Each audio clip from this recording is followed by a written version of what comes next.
প্রিয় শিক্ষার্থীরা, আশা করি তোমরা সকলে ভালো আছো। দীর্ঘদিন বাসায় আছো সকলে। তো যাই হোক, আমাদের অনলাইন ক্লাস চলছে।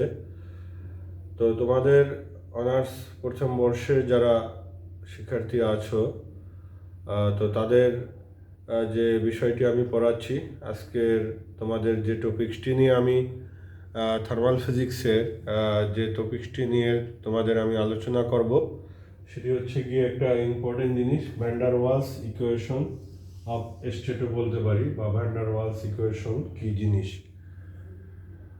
তো ভ্যান ডার ওয়ালস হচ্ছে কি একজন সায়েন্টিস্টের নাম বা বিজ্ঞানীর নাম, তোমরা জানো। তো বেসিক্যালি উনি যে ইকুয়েশনটা ডেভেলপ করছেন, সেটি হচ্ছে গিয়ে আমরা পারফেক্ট গ্যাস বা আইডিয়াল গ্যাসের জন্য যে ইকুয়েশনটা জানি আমরা, সেটি ছিল কি আমাদের ইকুয়েশন অফ পারফেক্ট গ্যাসের ক্ষেত্রে যে ইকুয়েশন আমরা জানি, PV is equal to RT. এটা আমরা আদর্শ গ্যাসের সমীকরণও বলি। তো এই ইকুয়েশনটি বেসিক্যালি আমাদের যে বেসিক অ্যাজাম্পশনের উপর কনসেপ্ট করে বা বেসিক অ্যাজাম্পশনের উপর ভিত্তি করে এই ইকুয়েশনটি ডেভেলপ করা হয়েছিল, সেখানে দুটি বেসিক অ্যাজাম্পশনের ক্ষেত্রে উনি সংশোধন এনেছেন, ভ্যান ডার ওয়ালস। তো সেই দুটি সংশোধন বেসিক অ্যাজাম্পশন কি আগে আমরা জানি। তোমাদের মনে আছে কি না, আমরা কিন্তু এগুলো পড়িয়েছিলাম, যে আইডিয়াল গ্যাসের যে ফান্ডামেন্টাল যে পোস্টুলেট বা বেসিক অ্যাজাম্পশন, যেগুলো যে বাংলায় যদি বলি মৌলিক স্বীকার্য, সেক্ষেত্রে অনেকগুলো স্বীকার্য আছে। তার ভিতরে একটি যে ফান্ডামেন্টাল বা মৌলিক স্বীকার্য ছিল অন্যতম যেটি, সেটি হচ্ছে গিয়ে আমরা বলেছিলাম যে গ্যাসের যে মলিকুলগুলো বা অণুগুলো, সেটা হচ্ছে গিয়ে বিন্দুভর স্থিতিস্থাপকগুলো। হ্যাঁ, এবং এদের আয়তন কি, আয়তন মানে গ্যাসের পাত্রের আয়তনের তুলনায় খুবই নগণ্য, এবং এদের আয়তনকে আমরা নেগলেক্ট করা হতো। আমাদের যে PV is equal two RD যে গ্যাসের ইকুয়েশন ডেভেলপ করা হয়েছে, সেখানে কিন্তু আমাদের গ্যাসের যে অণুগুলোর, মনে করো একটা পাত্রে বা সিলিন্ডারের ভিতর আমাদের অনেক গ্যাস অণু আছে বা গ্যাসের কণা আছে। হ্যাঁ, এগুলো সব গ্যাস অণু, গ্যাস কণা। তো যে বিষয়টা হচ্ছে গিয়ে, এই যে গ্যাস অণুগুলো আসলে এখানে আমি হয়তো বড় করে দেখাচ্ছি, তো এদের যে আয়তন বা ভলিউম, এটাকে কিন্তু আমাদের এই যে PV is equal to RT যে গ্যাসের ইকুয়েশন ডেভেলপ করা হয়েছে, সেখানে কিন্তু আমাদের যে মৌলিক স্বীকার্য যেটা বলা হয়েছে আইডিয়াল গ্যাসের, সেখানে কিন্তু এদের আয়তনকে আমরা নেগলেক্ট করছি, অর্থাৎ এদের আয়তন টেন্ডস টু জিরো ধরা হয়েছে। হ্যাঁ, কারণ কি, এই পাত্রে এখানে ভিটা কি, বেসিক্যালি ভিটা হচ্ছে কি এই যে পাত্রের আয়তন, যে পাত্রে আমাদের গ্যাসের অণুগুলো আছে। এখন আমি কিন্তু গ্যাসের অণুগুলো তো আমরা জানি যেগুলো মুভমেন্ট করতে থাকে কন্টিনিউয়াসলি। তো আমি এই মুভমেন্টের যে স্পেস বা তাদের যে জায়গা, সেইটা যে এখানে ক্যালকুলেশন করা হয়েছে ভি, সেটা কিন্তু পুরো জায়গাটাকেই পাত্রের কাউন্টে নেওয়া হয়েছে। হ্যাঁ, ক্যালকুলেশনের ক্ষেত্রে। কিন্তু বাস্তবে কি আসলে পুরো জায়গাটি জুড়ে কি গ্যাসের কণাগুলো মুভমেন্ট করতে পারবে? মনে করো একটি রুমের ভিতরে এখন তোমরা হয়তো 50 জন স্টুডেন্ট আছো। তোমাদেরকে আমি যদি গ্যাস অণুর সাথে কল্পনা করি, এখন এই রুমটির আয়তন যদি ভি হয়, এবং তোমাদের সকলের চোখ বেঁধে যদি আমি মনে করো রুমটি কোনো বেঞ্চ নেই বা সম্পূর্ণ খালি, তোমাদের ছেড়ে দিই, তাহলে তোমরা কি হবে? এলোপাতারি যদি ছোটাছুটি করতে বলি, কানামাসি খেলার কথা অনেকেই মনে আছে, তাহলে তোমরা কি ছুটাছুটি করবে? তখন কি হবে? একে অপরের সাথে ধাক্কা খাবে, কখনো গিয়ে দেয়ালের সাথে ধাক্কা খাবে। হ্যাঁ, তো তখন কিন্তু বেসিক্যালি তোমাদের মুভমেন্টের জন্য কিন্তু তোমাদের নিজস্ব যে আয়তন আছে, সেই আয়তন বাদ দিয়ে বাকি জায়গায় তুমি মুভমেন্ট করতে পারবে। এখন যদি তুমি তোমরা 10 জন থাকো, তাহলে 10 জনের জন্য যতটুকু আয়তন তুমি দখল করবে সেই আয়তনটুকু বাদ দিয়ে এই রুমের বাকি আয়তনটুকে তোমরা ফ্রি মুভমেন্ট করতে পারবে। এখানেও বেসিক্যালি সেই বিষয়টি ভ্যান ডার ওয়ালস নিয়ে এসেছেন। তার যে ইকুয়েশন PV=R, এই ইকুয়েশনের সংশোধন যেটা করেছেন তার অন্যতম একটি সংশোধন হচ্ছে আয়তনের V, এটার কারেকশন বা সংশোধন করেছেন। এবং সেখানে ওই যে বেসিক অ্যাজাম্পশন যেটা, যে গ্যাসের অণুগুলো আয়তন নেই বললেই চলে বা পাত্রের আয়তনের তুলনায় খুবই নগণ্য, যার কারণে এদেরকে নেগলেক্ট করা হয়, আসলে বাস্তবে সেটি নয়। যতই ক্ষুদ্র হোক তার কিছু আয়তন আছে। এই পয়েন্টটা উনি সংশোধন করেছেন।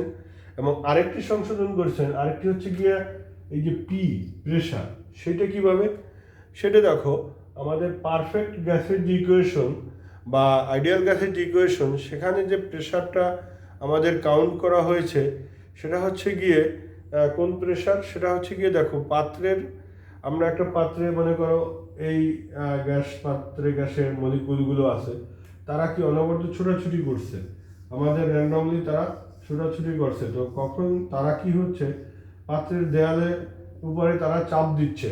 হ্যাঁ, মনে করো একটা পাত্রে যদি আমার অনেকগুলো গ্যাস মলিকুল থাকে, তাহলে তারা ছোটাছুটি করলে পাত্রের দেয়ালের উপর চাপ বা প্রেশার দিচ্ছে।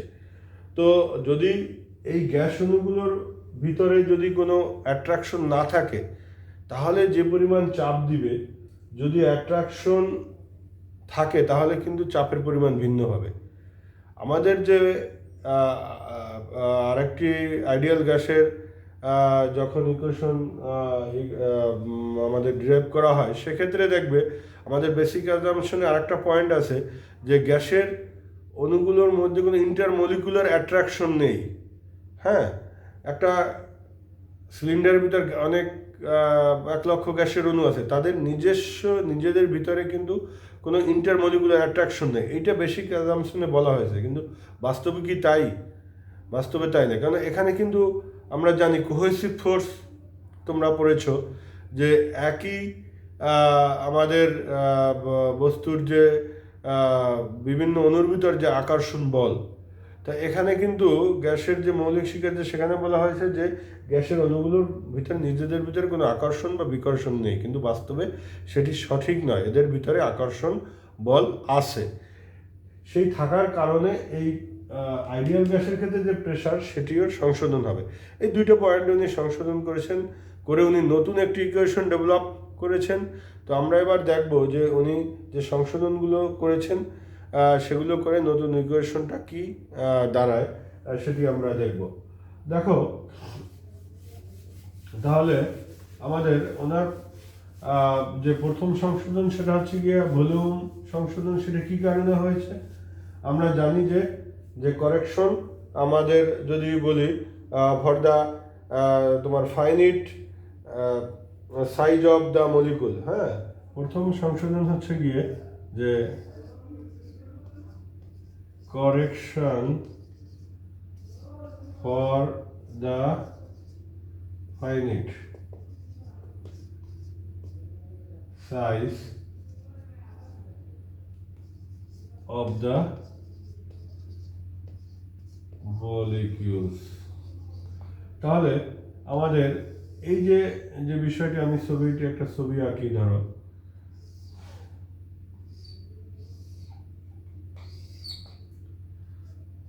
একটা গ্যাস পাত্র বা সিলিন্ডার এখানে আছে। এখন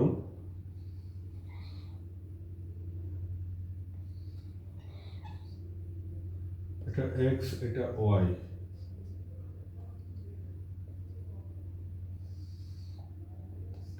এটা বি। দেখো, তাহলে প্রথম যে বিষয়টা হচ্ছে কি, আমি এখানে একটা সিলিন্ডার ভিতর অনেক গ্যাস মলিকুল আছে, তার ভিতরে আমি দুটি গ্যাস মলিকুলকে আমি আমার এই কারেকশনের জন্য আমি তোমাদের বোঝানোর জন্য আমি বিবেচনা করে নিলাম। সেটা হচ্ছে কি একটি এক্স, একটি ওয়াই। দেখো, এখন এইটা পাত্রের এ পৃষ্ঠ, এটা হচ্ছে গিয়ে বি পৃষ্ঠ। এখন এক্স মলিকুল যদি এ পৃষ্ঠ থেকে বি পৃষ্ঠ বরাবর যায় সরলরেখায়, গিয়ে সে বি পৃষ্ঠে যদি ওই মুহূর্তে ওয়াই মলিকুল থাকে তার সাথে যদি কলিশন হয় তার বা ধাক্কা লেগে সে আবার কি এদিকে ফিরে আসবে। তো এখন যে বিষয়টা হচ্ছে গিয়ে সে কিন্তু এই যে আমাদের এ এবং বি এর যে দূরত্ব, এই ডিস্টেন্স কিন্তু সে পুরোটা অতিক্রম করতে পারছে না। কারণ কি, তার ক্ষুদ্র হলেও তারও কিছু ভলিউম বা আয়তন আছে। সেক্ষেত্রে তার বেসিক তার অতিক্রান্ত দূরত্ব হচ্ছে এইটার সেন্টার থেকে এইটার সেন্টার যদি আমরা ধরি, তাহলে দেখো আমি কিন্তু এই পাত্রের এ পৃষ্ঠের দেয়াল থেকে বি পৃষ্ঠের দেয়াল পর্যন্ত সে যেতে পারছে না, কারণ তার নিজস্ব যে আয়তনের কারণে বা ভলিউমের কারণে তার দেখা যাচ্ছে সে যেখানে অবস্থান করছে সেটা তো সে মানে ওই জায়গাটা তো ছেড়ে বাকি জায়গায় সে মুভমেন্ট করতে পারবে। তো এরকম যে বিষয়টা হচ্ছে গিয়ে যতই ক্ষুদ্র হোক না কেন, আমরা যদি ধরে নেই যে এরকম অসংখ্য মলিকুল ক্ষুদ্র ক্ষুদ্র আছে, এরকম আছে, তো সবগুলো যদি আমি মনে করি এটা একটা প্রান্ত। আমরা রুমের, তোমরা এখানে 50 জন স্টুডেন্ট ছিলে, বিশাল একটা রুম। তো তোমাদের যদি ক্ষুদ্র কণা ভাবি, যতই ক্ষুদ্র হোক, তোমাকে যদি সবাইকে আমি রুমের এক প্রান্তে এনে এমনভাবে মানে সবাইকে রাখি যে একে অপরের ভিতরে আর কোনো স্পেস না থাকে, তাহলেও তো তোমরা কিছু জায়গা তো তোমাদের দরকার হবে। তা আমি যদি সেই সব মলিকুলগুলোকে এনে এনে এনে এখানে এখানে এখানে একদম জড়ো করে রাখি, তাও দেখা যাবে সবগুলো মলিকুলের যত ক্ষুদ্রই হোক না কেন, তাদের নিজস্ব আয়তনের কারণে তাদের একটা জায়গা বা আয়তন তারা দখল করে আছে। এই আয়তনটা বাদ দিয়ে এই পাত্রের যে বাকি স্পেস আছে, সেই স্পেসেই তারা শুধু ফ্রিলি মুভমেন্ট করতে পারবে। আমি কিন্তু পুরো পাত্রের আয়তন যদি ভি হয়, মনে করো এই যে পুরো পাত্রের যেটা আয়তন, এটাকে যদি ভি বলি, তাহলে বেসিক্যালি আর এই ক্ষুদ্র অংশ এটা একটা ধ্রুবক হিসাবে, ধ্রুবক মানে এটাকে তুমি আর সংকুচিত করতে পারবে না, এটাকে লোয়েস্ট এমন অবস্থায় আছে যে প্যাক্ট অবস্থায়। তাহলে এই যে ধ্রুবক, এই আয়তনটা যদি আমরা বি হয়, তাহলে বেসিক্যালি এই মলিকুলগুলোর জন্য আসলে ফ্রি স্পেস হবে ভি মাইনাস বি, এইটুকু। সে কিন্তু পুরাটা জুড়ে সে কিন্তু তার মুভমেন্টের জন্য ফ্রি স্পেস থাকবে না। তো এই কারণে আমরা যখন গ্যাসের ইকুয়েশন সলভ করতে যাব, তখন আমাদের বেসিক যে ভলিউম যেটাকে নেব, যে আমাদের রিয়াল গ্যাসের ক্ষেত্রে, সেক্ষেত্রে আমাদের দেখব কিভাবে আমাদের যে আয়তন হবে কত, যে আমাদের ফর রিয়াল গ্যাস, তাহলে এটাকে যদি ভি প্রাইম বলি, নতুন আয়তনকে, সেটা হবে কত, ভি মাইনাস বি। তো এটা হচ্ছে কি ওনার correction for the finite size of the gas molecule.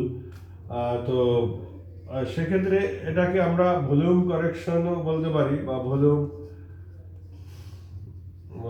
Correction মানে ভলিউমের অর্থাৎ আয়তনের সংশোধন। এখন আরেকটি বলছি আমরা এখানে, কারেকশন ফর দ্য আমাদের ইন্টারমলিকুলার অ্যাট্রাকশন, যেটা প্রেসার কারেকশনও বলতে পারি আমরা। তাহলে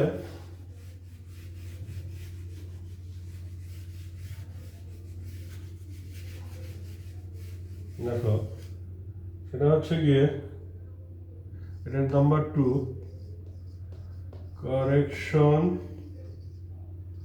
ফর দ্য intermolecular attraction। অর্থাৎ কি ইন্টারমলিকুলার অ্যাট্রাকশন জিনিসটা তোমরা বুঝতে পারতেছো, যে আমরা জানি যে প্রতিটি অণুর বা প্রতিটি বস্তুর যে কণাগুলো আছে, একটা রিজিড বডি যদি ধরি, তাহলে মনে করো আয়রনের একটা বস্তু, তাহলে এই আয়রনের যে মলিকুল ভিতরে এদের নিজস্ব ইন্টারমলিকুলার অ্যাট্রাকশন আছে। আবার তুমি যদি ওয়াটার বা পানি নাও, পানির কণাগুলোর নিজস্ব অনুভূত ইন্টারমলিকুলার অ্যাট্রাকশন আছে, গ্যাস নাও। তো তেমনিভাবে আমরা জানি যে রিজিডের ক্ষেত্রে ইন্টারমলিকুলার অ্যাট্রাকশন ম্যাক্সিমাম, আর কি গ্যাসের ক্ষেত্রে মিনিমাম। আর স্পেস কিন্তু উল্টা, যে সলিডের ক্ষেত্রে ইন্টারমলিকুলার স্পেস হচ্ছে গিয়ে কি মিনিমাম, অথচ অ্যাট্রাকশন ম্যাক্সিমাম। আর গ্যাসের ক্ষেত্রে আবার সলিডের উল্টা, ইন্টারমলিকুলার অ্যাট্রাকশন মিনিমাম আর ইন্টারমলিকুলার স্পেস হচ্ছে গিয়ে ম্যাক্সিমাম। যাই হোক, এখন আমাদের যে বিষয়টা হচ্ছে গিয়ে এখানে এটাকে আমরা প্রেশার কারেকশন অফ প্রেশারও বলতে পারি, কারেকশন অফ প্রেশার। সেটা কি দেখো, তাহলে আমাদের এখানে আমি আবার একটা ছবি আঁকি, তাহলে তোমাদের বুঝতে সুবিধা হবে। বারবার আমি এই ছবিটা আছে, এখানে আমি একটি গ্যাস কণা আঁকলাম, আর এখানে আরেকটি গ্যাস কণা বা মলিকুল আঁকলাম। দেখো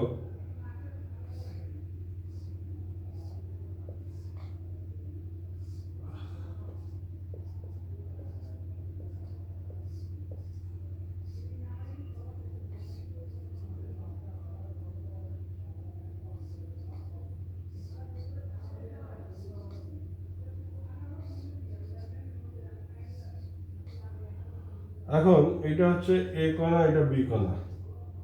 একটা পাত্রের পিছনে অসংখ্য গ্যাস অণু আছে, আমি দুটি এ এবং বি দুটি গ্যাস মলিকুলকে আমি এখানে আমার তোমাদের এই কারেকশনটি বর্ণনা করার জন্য বা বোঝানোর জন্য আমি আঁকলাম। এখন এ মলিকুলের চারদিকে কিন্তু আরও অসংখ্য গ্যাস মলিকুল আছে। এখন আমার ভ্যান ডার ওয়ালসের যে পয়েন্টটা ছিল যে গ্যাস মলিকুলের ভিতর ইন্টারমলিকুলার অ্যাট্রাকশন আছে, আর মৌলিক শিকার যে আগে বলা হয়েছিল নেই, আর এখন উনি বাস্তবে বলছেন আছে, কারণ এখানে কোহেসিভ ফোর্স এখানে বিদ্যমান। তো যদি এই এ কণার চারদিকে তো আরও অসংখ্য কণা আছে, তো তারা কি করবে, চারদিক থেকে তার উপর যদি অ্যাট্রাকশন ফোর্স অ্যাপ্লাই করে, তাহলে এদিকে যে অ্যাট্রাকশন ফোর্স নেবে একজন, এদিকে আর একজন, তাহলে এই দুইটা দিয়ে নিউট্রাল হয়ে যাবে। আবার এইদিকে একটা, এদিকে একটা নিউট্রাল হয়ে যাবে, এদিকে একটা, এদিকে একটা, এদিকে একটা, এদিকে, মানে বেসিক্যালি মধ্যে যে একটা মানে গ্যাস পাত্রের মধ্য অবস্থানে মাঝের দিকে যেসব গ্যাস মলিকুল আছে তাদের চারদিকে যেহেতু অন্য গ্যাস মলিকুল আছে, তো দেখা যাচ্ছে তাদের উপর নিট ফোর্স কি জিরো হয়ে যাবে। কিন্তু যে কণাগুলো পাত্রের দেয়ালের কাছাকাছি আছে সেক্ষেত্রে দেখো পাত্রের এই পাশে কিন্তু গ্যাস কণা নেই, মানে এর পাশে পাত্রের দেয়াল, আর এই ভিতরের দিকে গ্যাস কণা আছে। তাহলে ভিতরের দিকে গ্যাস কণাগুলো কি হবে, হয়তো এই নিচের দিকে উপরের দিকে যেগুলো আছে তারা নিউট্রাল হবে, কিন্তু আলটিমেটলি কেন্দ্রের দিকে গ্যাস পাত্রের যে ইনওয়ার্ড বা কেন্দ্রের দিকে একটা নিট ফোর্স এখানে কাজ করবে এই গ্যাস মলিকুলগুলো। তাহলে বেসিক্যালি আমরা দেখতে পাচ্ছি যেসব গ্যাস মলিকুল গিয়ে পাত্রের দেয়ালে আঘাত করার জন্য সে হিট করতেছে, সেক্ষেত্রে পিছন থেকে একটা ফোর্স তাকে টেনে ধরতেছে। হ্যাঁ, মনে করো তুমি একজন তোমাদের ভিতর দৌড়ে গিয়ে দেয়ালে তো একটা ধাক্কা খেতে চাচ্ছ দৌড় দিলে, তো পিছন থেকে 2-3 জন তোমাকে যদি টেনে ধরে, তাহলে কি হবে, যে তুমি যদি কেউ টেনে না ধরতো তাহলে যে পরিমাণ প্রেশার দিয়ে তুমি বা বল প্রয়োগ করতে পারতে দেয়ালে, যদি টেনে ধরে তারপরে যদি তুমি শক্তিশালী হও তুমি যেতে পারবে গিয়ে, কিন্তু মানে কেউ না ধরলে যে পরিমাণ ফোর্স তুমি অ্যাপ্লাই করতে পারতে, আর ধরার কারণে দেখা যায় সে পরিমাণ পারছো না, তার চেয়ে কম ফোর্স তুমি এখানে অ্যাপ্লাই করতে পারছো, অর্থাৎ প্রেশার কম হচ্ছে। তো এই বিষয়টি যে ইন্টারমলিকুলার অ্যাট্রাকশন যদি না থাকতো, তাহলে আসলে এই কণাগুলো তো এলোপাতাড়ি ছুটাছুটি করছে, তারা পাত্রের দেয়ালে যে পরিমাণ প্রেশার দিত, এখন এই ইন্টারমলিকুলার অ্যাট্রাকশন থাকার কারণে দেখা যায় সে পরিমাণ প্রেশার পাত্রের দেখালে পড়ছে না, তাহলে কি প্রেশারের তোমার কমে যাচ্ছে। হ্যাঁ, বেসিক্যালি আমাদের কি হবে, ডিক্রিজ অফ প্রেশার বা রিডিউস অফ প্রেশার সেটা হচ্ছে। এখন এই যে কি পরিমাণ প্রেশার কমে যাচ্ছে বা কমতেছে, সেই জিনিসটা আমাদের কয়টা বিষয়ের উপর, দুইটা বিষয়ের উপর নির্ভর করবে। হ্যাঁ, আমরা যদি বলি তোমাদের যে প্রেশার কারেকশনের ক্ষেত্রে যে বিষয়টির উপর আমরা নির্ভর করবে, সেটাকে তাহলে আমাদের বাস্তব গ্যাসের ক্ষেত্রে অর্থাৎ আইডিয়াল গ্যাসের ক্ষেত্রে যে প্রেশার পি ছিল সেই পিটা সংশোধন হয়ে যাবে। এখন আমি বলছি যে আমাদের যে রিডিউস বা করেকশন অফ প্রেশার আমরা যদি বলি সেইটা কী হবে, সেটাকে যদি P1 বলি আমরা, তা সেটা দুইটা বিষয়ের উপর নির্ভর করে যে রিডিউস বা ডিক্রিজ অফ প্রেশারকে যদি P1 বলি, সেই P1 নির্ভর করবে যে number of molecule per unit volume, হ্যাঁ, যে একক আয়তনে কি পরিমাণ নাম্বার অফ মলিকুল আছে তার প্রপোর্শনাল। আবার আরেকটা বিষয়ের উপর নির্ভর করবে the number of molecule who hit the wall per unit area per unit second. অর্থাৎ আমি বোঝাতে চাচ্ছি এইটা যে এখানে ধরো এই যে গ্যাসের অণুগুলো আছে, তাহলে তারা এই যে আমাদের পাত্রের ইউনিট এরিয়ায় কি পরিমাণ নাম্বার অফ মলিকুল গিয়ে পার ইউনিট এরিয়ায় পার ইউনিট টাইম বা এক সেকেন্ডে কি পরিমাণ আঘাত করতেছে তার সাথেও প্রপোর্শনাল। তাহলে এই দুটো বিষয় দেখো, number of molecule per unit volume সেটাও আমাদের যদি proportional to decrease of the pressure P1 এর সাথে প্রপোর্শনাল হয়, তাহলে এটা কি বেসিক্যালি ডেনসিটির সাথেও কি হবে, প্রপোর্শনাল হবে গ্যাসের ডেনসিটির সাথে। অর্থাৎ সেক্ষেত্রে প্রথম কন্ডিশনে P1 এর সাথে আমি দেখব আমাদের রো, তেমনিভাবে দ্বিতীয়বারেও আমরা P1 দেখতেছি যে পরিমাণ আমাদের কণা পার ইউনিট সেকেন্ডে গিয়ে আমাদের ইউনিট এরিয়া হিট করতেছে, তার সঙ্গেও আমাদের কি প্রপোর্শনাল, সেটাও কি ডেনসিটির সাথে রিলেটেড। দুই ক্ষেত্রেই আমাদের রোয়ের সাথে আমাদের প্রপোর্শনাল লিখতে পারি। তো দুইটাকে একসঙ্গে যদি আমরা লিখি, সেক্ষেত্রে এই করেকশন অফ প্রেশার যেটা হচ্ছে কি, বা রিডিউস অফ প্রেশারকে আমরা P1 বলতে পারি, যে হ্যাঁ, রিডিউস অফ প্রেশার বা ডিক্রিজ অফ প্রেশার যা বলো, এটা আমরা প্রপোর্শনাল টু আমরা রো স্কয়ার বলতে পারি। এখন যদি এখানে একটা কনস্ট্যান্ট আনো, এটা এ আনতে পারি, এ রো স্কয়ার। এখন যেহেতু এটাকে আমরা তাহলে লিখতে পারি এখানে P1 equal to a by V square, যেহেতু আমাদের ইউনিট আয়তনের সাথে তাহলে কি ইনভার্সলি প্রপোর্শনাল হবে। এটা কিন্তু এ, আমাদের এ হচ্ছে এখানে একটা কনস্ট্যান্ট। তাহলে বেসিক্যালি আমাদের এই যে রিডিউস প্রেশারকে যদি আমি অরিজিনাল প্রেশারের সাথে যোগ করি, তাহলে আমাদের কি দাঁড়াবে? তো সেক্ষেত্রে আমাদের যে নতুন প্রেশার যেটা হবে, ভ্যান ডার ওয়ালস ইকুয়েশনের যে করেকশনের যে সংশোধনের পরে যে প্রেশারটা আমি পাবো, সেটাকে যদি আমি পি প্রাইম বলি, তাহলে পি প্রাইম ইকুয়াল টু হবে পি প্লাস আমাদের এ বাই ভি স্কয়ার। তাহলে আমাদের যে মূল ইকুয়েশনটা ছিল, দেখো আমাদের বাস্তব গ্যাসের মূল ইকুয়েশন ছিল এটা হচ্ছে আমাদের আগে আমরা পেয়েছি কি V prime is equal to V minus b. এটা হচ্ছে গিয়ে ভ্যান ডার ওয়ালসের প্রেশারের নতুন যেটা সংশোধিত প্রেশার আর এর সংশোধিত ভলিউম। তাহলে আমাদের কি দাঁড়ালো? তাহলে আমরা অরিজিনাল ইকুয়েশন ছিল P is equal to R টি। তাহলে এখন যদি সংশোধনটা দেই, তাহলে কি দাঁড়াবে? আমাদের বেসিক্যালি দাঁড়াবে পি এর জায়গায় পি প্রাইম হবে, অর্থাৎ P plus A by V square, আর ভি এর জায়গায় হবে V minus B equal to R T. এটাই হচ্ছে কি আমাদের ভ্যান ডার ওয়ালসের যে ইকুয়েশন অফ স্টেট বলতে পারি আমরা, মানে সে প্রেশার এবং ভলিউমের সংশোধন করে যে বাস্তব গ্যাসের ক্ষেত্রে যে ইকুয়েশনটি ডেভেলপ করছে সেটি হচ্ছে এটি। এবং যদি এখানে আমি 1 মোল গ্যাসের ক্ষেত্রে এটি, যদি তুমি n মোল গ্যাস নাও, তাহলে ইকুয়েশনের চেহারাটা কি হবে দেখো। যদি আমি n মোল গ্যাস নেই, ফর n মোল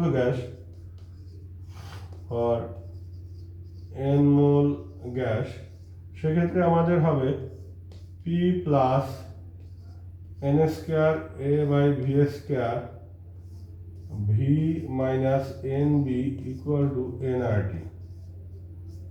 এখানে আমাদের সেটা আমরা দেখলাম যে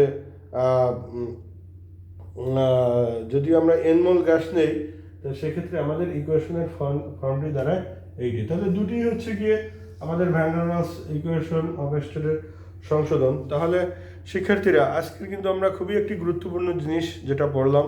আমরা সবসময় বাস্তব গ্যাসের equation PV is equal to RT, অথবা বাস্তব না, সরি, আইডিয়াল গ্যাসের ক্ষেত্রে PV is equal to RT অথবা PV is equal to NRT বিষয়টি জানি।